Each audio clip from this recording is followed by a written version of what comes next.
Hey everybody, and welcome to Sensation and Perception. My name is Alex, and I will be your professor this semester. I apologize for the late start. I've been pretty sick the past few days, but I'm finally getting out of it, and I'm getting out of that fog. So I'm feeling ready and energized to tackle the semester. This is one of my favorite classes to teach, and I'm super excited to share with you. Some of you I recognize in the role.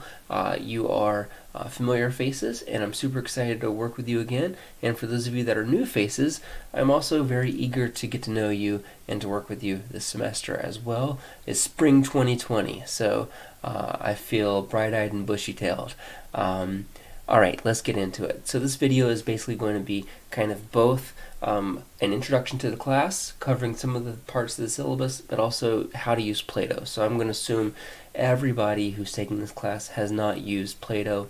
I'm going to start from the very basics. So first you're going to want to click on your class here. Sensation Perception is going to bring you to the announcements page. Anytime I make an announcement, you'll find it here.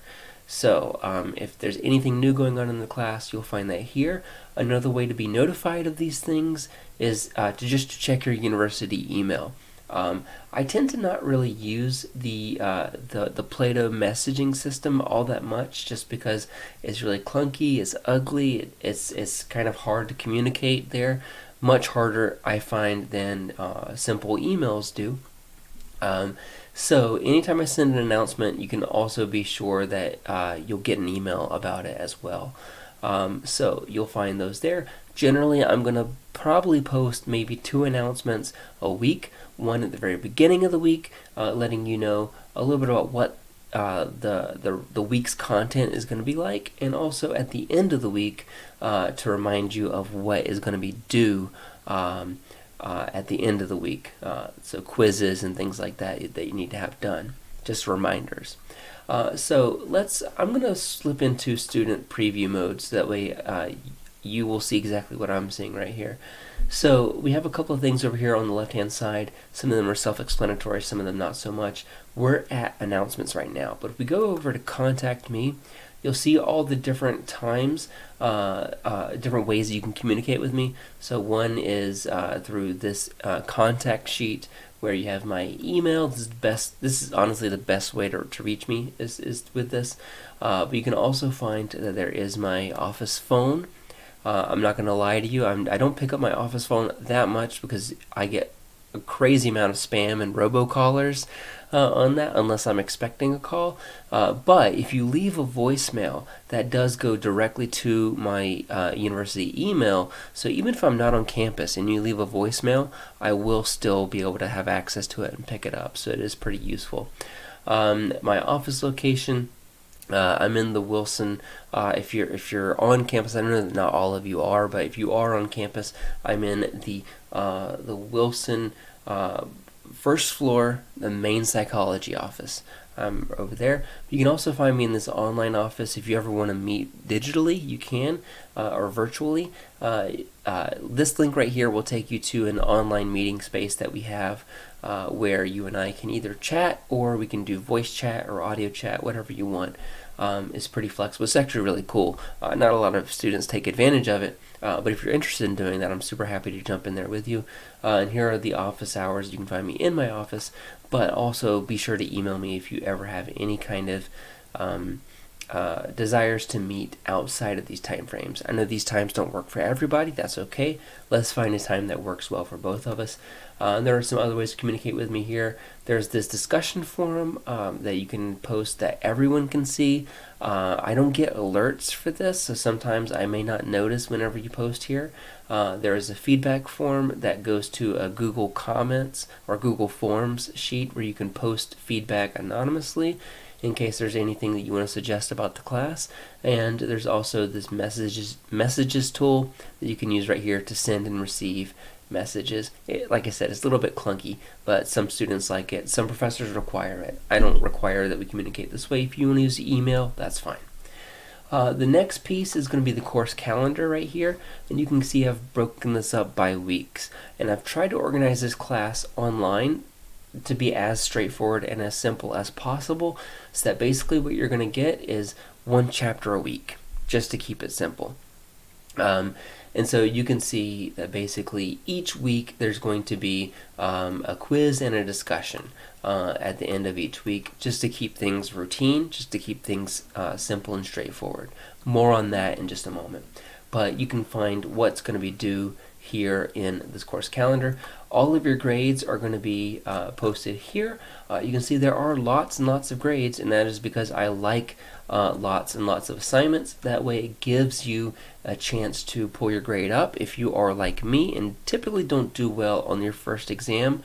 This class is split up into quizzes, discussions, research quizzes, and exams. And so we'll get into each of these more as they become available, especially the exams. But for the most part, the exams are going to be these kind of hour-and-a-half long quizzes, essentially, that you can take that are a mix of fill in the blank and short answer. The quizzes that you're going to get weekly, these are all multiple choice, and they come straight out of the textbook. The discussions are going to be all kind of activity-based. So to give you an example, I'm going to skip ahead for a second, and I'm going to jump straight into the Chapter 1 material. So in the Chapter 1 material, you're going to see pretty much every week is going to be a very similar kind of structure, where you're going to see that there is a quiz, a discussion, and the chapter lecture slides along with the video for the week. And so you'll need to do the quiz and the chapter each week, but I want you to tackle those basically after you go through and watch these videos. I try to keep all of my online classes to be pretty much the exact same content that you get in a lecture class, because the way that I see it is that, like, you're paying to take a class. You're paying to take a class just like any of your other students that come to class for a lecture and sit down and meet with me face to face. And so I want to try to give you that same experience, where I'm going to give you the same lectures that I would give those classes as well. And so you can find these kind of like lecture-based videos here, and a lot of these are going to reaffirm what you're going to find in these lecture slides that I post, and most of those are drawn pretty heavily from the textbook too. So reading the textbook is going to help the lectures are going to help with the textbook. It works both ways. So you'll be able to find those videos there. I'm going to be recording new batches of those starting with Chapter 2. So I think these were recorded last year, so I will look a little bit younger in those. You can find those videos and all that stuff here. The quizzes, whenever you click on them, you only get one, or it's going to grade your first response, but you can take this many times as you want. It's only 12 questions, multiple choice, and again, they are all straight from the textbook. The discussion for this week is going to be pretty simple, kind of straightforward icebreaker stuff, getting to know, who you are, and things like that. I find that these discussions, even though they may seem trivial for Chapter 1, it's actually really helpful for me, because a lot of the stuff is helpful in getting for me to try to understand who you are, instead of just seeing that name on the screen. It actually gives me a little bit about who you are as an individual and helps personalize you. Alright, so a lot of the documentation that you're going to want for this class is probably going to be in the Start Here section. And in the Start Here section, you're going to find the course syllabus and the discussion rubric. So the course syllabus is going to be super important, obviously, and it's kind of like a nice little guideline for the class. And so pulling it up here, this is exactly what you should see. And so it tells you a lot of the important details about the class, such as the textbook that we're going to be using, which is the Wolf and Klunder textbook. I'm going to be using the 5th edition. The 5th edition is great. The 4th edition is also really, really good too. So really, if it's going to be breaking the bank to get the 5th edition, it's okay to get the 4th edition. You do not need any of the access codes or anything like that, so you don't need to buy it brand new, whichever version you get. so you don't need like web access or anything like that. And I'm also going to be assigning research articles online, and you'll hear more about those later as the semester goes on. Other things here, I mentioned that there are different kinds of assignments.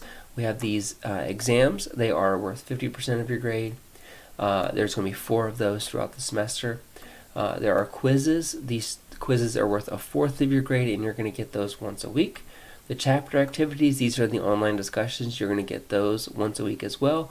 And these research article quizzes, you're going to get those. Basically, there's going to be 4 of those throughout the semester, and they are going to be all once a unit. So basically before every exam. You can find more about those assignments here, described here. The most important thing I will say though is probably that the due dates, I'm going to try to hold to this deadline, that the due dates are going to be due every Friday by the end of the day. And I feel like that is a good kind of it's a good date to remember. It feels right. Used to, I would in previous semesters I would try Friday by 5 p.m. but it didn't really work for me or for the class, and so I'm trying Friday by the end of the day this time. I think that might work a little bit better. And so just Friday by 11:59 p.m.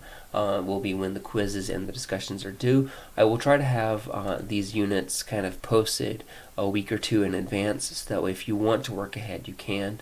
And then there's the class calendar posted at the end here. And you can also find a couple of other different kinds of the fine print about the policy for makeup quizzes and things like that. You can find all that stuff here. So that is the syllabus. Here you can also find the discussion rubric. So if you want to know exactly what it takes to make 100 on the discussions or the chapter activities, you can do that there too. So I think that's pretty much it. So I try to make these all very straightforward, or as much as I can have them straightforward. And as the research article quizzes and the exams come up, you'll find those posted down here too. So I think that's it. Otherwise, let me know if you have any questions at all. I'm super happy to work with you this semester and answer any questions that you have. And I look forward to getting to know you in the discussions. So I'll see you soon. Bye.